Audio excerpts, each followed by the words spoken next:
Hello all, welcome back to Cybercrete. Today in this particular video, we are going to be doing some advanced log parsing. So I already have created a video about the basic log parsing. You can just go to YouTube and watch this video about ultimate log parsing guide using Python. And there I have explained how you can basically take a sample log file, analyze the log, extract the information out of it, and then basically send the reports via mail.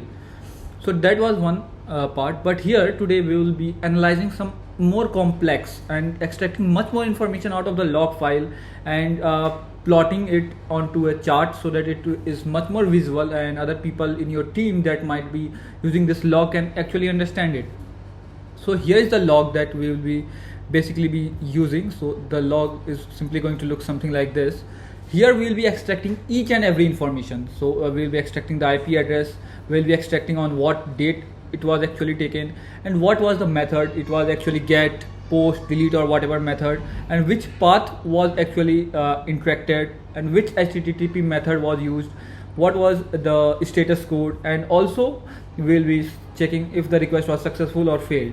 And we are not just going to do this, we are also going to do a plotting of all of these. So here which IP have sent request how many times. So this particular IP address have sent request around 12.5 times. So this is how we will be plotting. We will also be plotting this hourly request distribution. So you will be getting to know much more in this video, and this is for everyone who is basically interested in log parsing and also preparing this type of results so that you can showcase in your team or in your project itself. So with that said, let's get this video started. So the first and the most thing that you should know is regular expressions. So because regular expressions are very powerful, and in this type of parsing things we are mostly required to use them. So if we are going to use the regular expressions, so firstly let's take our log file.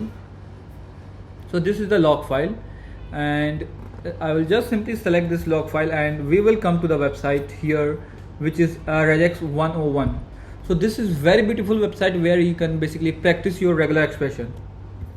So this is a small chunk of the log file that we actually have, and here I am just going to show you why we are using this particular pattern. So this pattern you are going to see, but you will not understand this pattern until and unless you actually know. So here in this parse log file we are just simply going to send a line of the log file. So just a single line will be passed, and it will analyze this pattern and extract those information out of it. So that's why we are going to see what are this information. So here you see this is the first part.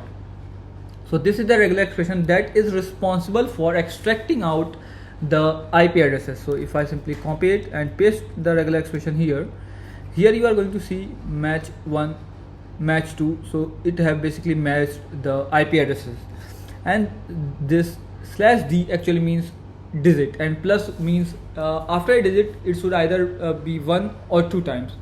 So here 31 we have, and if I do 3 also, so here it's also matching for the 3, and if I just simply go back to the normal, it's also going to work. So this is a regular expression that is responsible for extracting the IP addresses. If you want it to be more strict, and if you don't have so in my case I don't have any other number that is going to simply match this pattern, so I will be using it. But if you want to be more strict and you can basically apply the filter range from 0 to 255 and things like that, you can search the regular expression for IP addresses and you can simply get it, as I also explained in my earlier videos. So this firstly we got this. Now our target is to basically get this date. So here we are using this thing dot and plus, which means just select everything, so here you see one group is just our IP address and the rest are thrown in the group 2. So after selecting all this thing, we have to now focus on extracting the date out of it. So here we can see that the date are enclosed between this round brackets. So that's where this part comes from. So here let me just simply copy this part and let's simply paste it here. So here you see now we are basically able to select the date that is enclosed between this rectangle brackets. So if we have the rectangle bracket anywhere else in our statements, let's suppose like this, so then it will be selecting till here. So that is why it's very important to see how your log file actually is.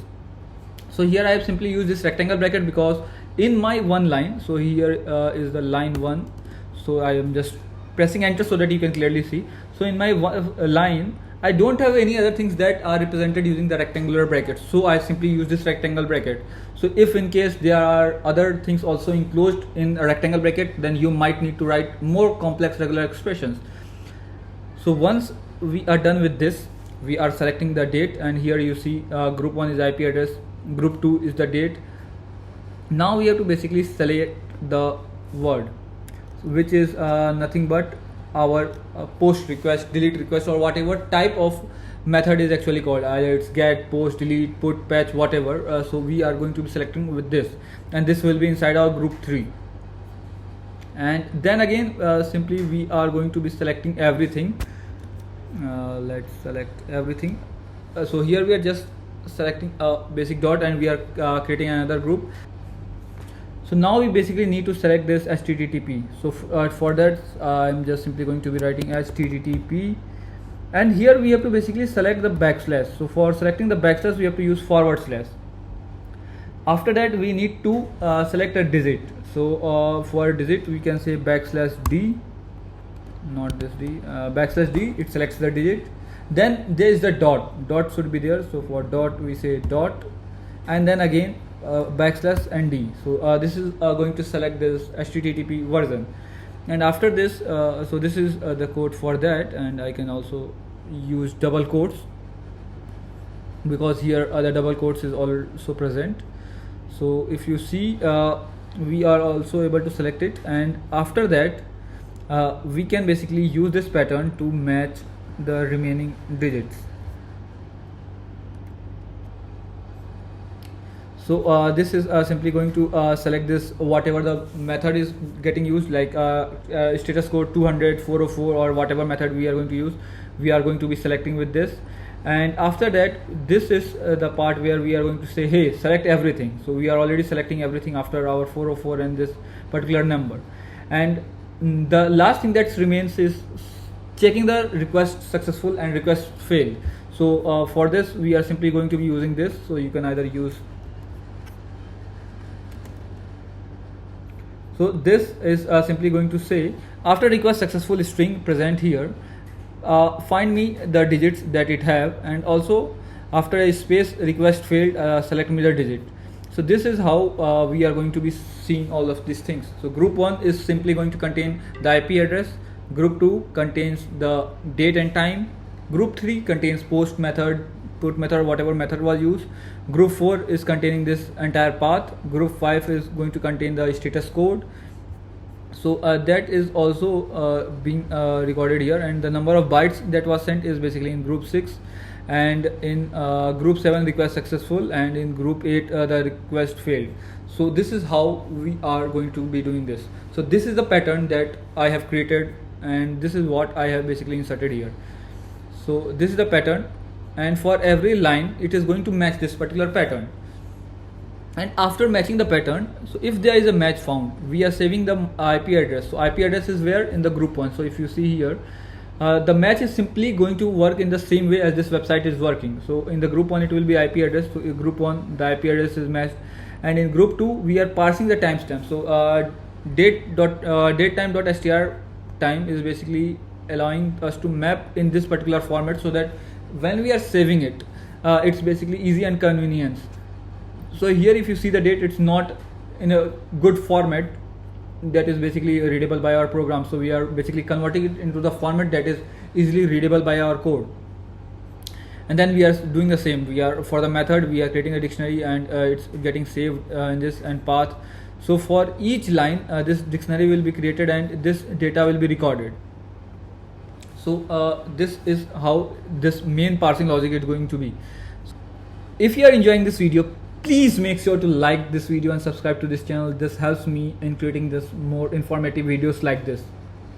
Continue. So now let's start seeing what are we actually doing from the start of the code. So first and foremost thing is that we are defining the log file, right?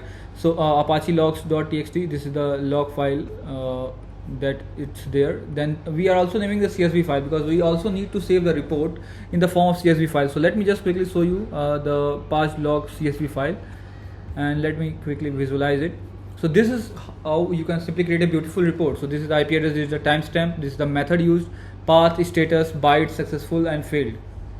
So you may have other different parameters too, but after seeing this video it will help you to understand what all parameters you can simply add, and how you can basically create a CSV format. So after this we are simply naming the Excel file also, if we want to basically save the log analysis in the form of Excel, and we are opening the log file and we are parsing the log file. So inside this log we are saying parse log lines. So here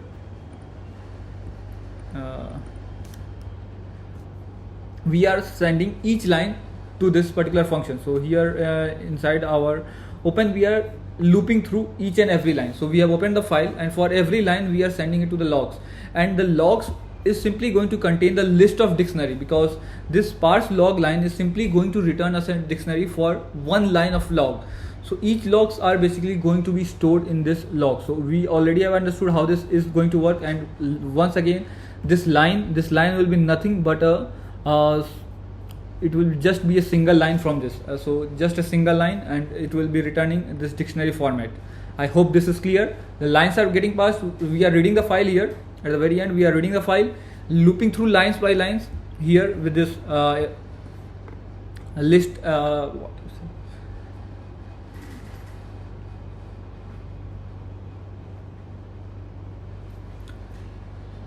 using this list comprehension, and then we are simply saving the cleared logs, which is in the form of a dictionary format inside our logs. Now we are sending this logs to analyzed logs. So now let's go and see this analyzed logs. So here we are performing various analysis based on our logs that we have, so that we can easily create plots and also save the data into the CSV file in a proper format. So we are saying IP.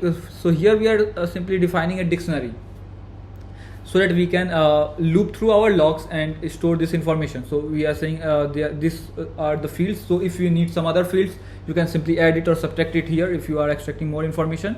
So our IP counts, method counts, status count, hourly request, total bytes, total successful, total failed. So this is the basic bare bone dictionary that we have created. Now from all those dictionary that we get returned from here, we are iterating through them, and for IP counts we are saying that, hey, this IP address inside my entire logs, how many times we have got the request from this IP address. So we are keeping this here. So whenever we find the IP address that is similar, it is simply going to increase the count. That's the beauty of the default dict. That's why we have used the default dict, so that we can simply keep on increasing the counter. And for the method count, so if the methods are same, let's suppose post method is called 50 times, put method just 2 times, so that's the count that here we are taking.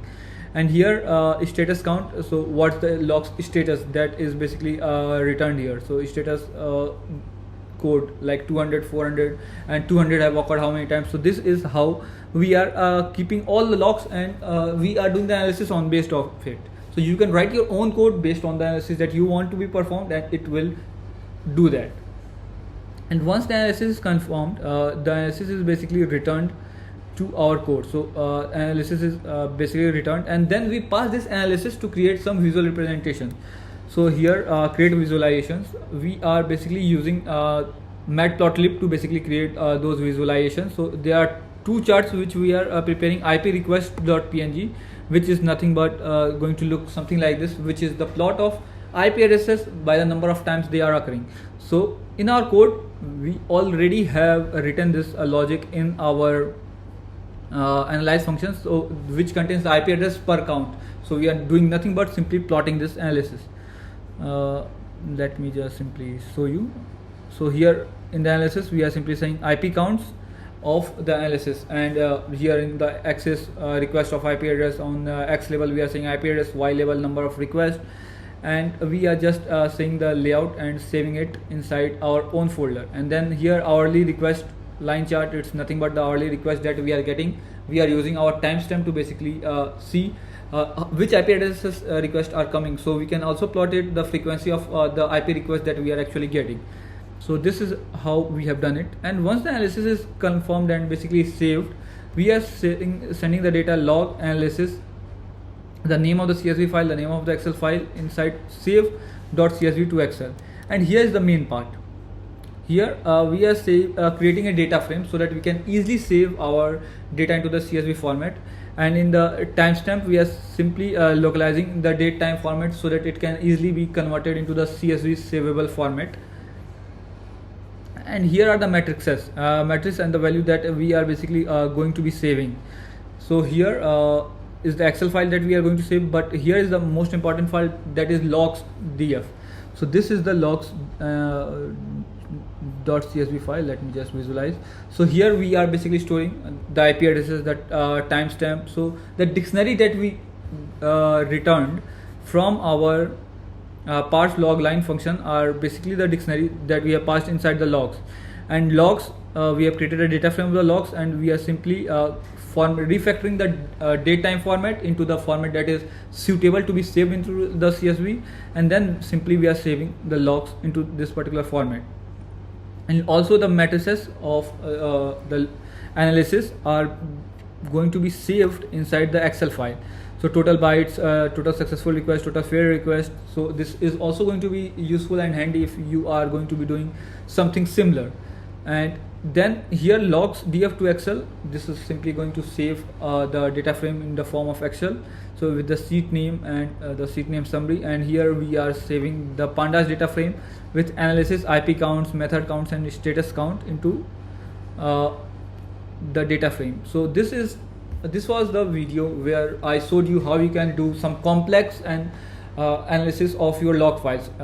Firstly, extracting the log files, extracting some complex information and parsing it, providing the visualizations.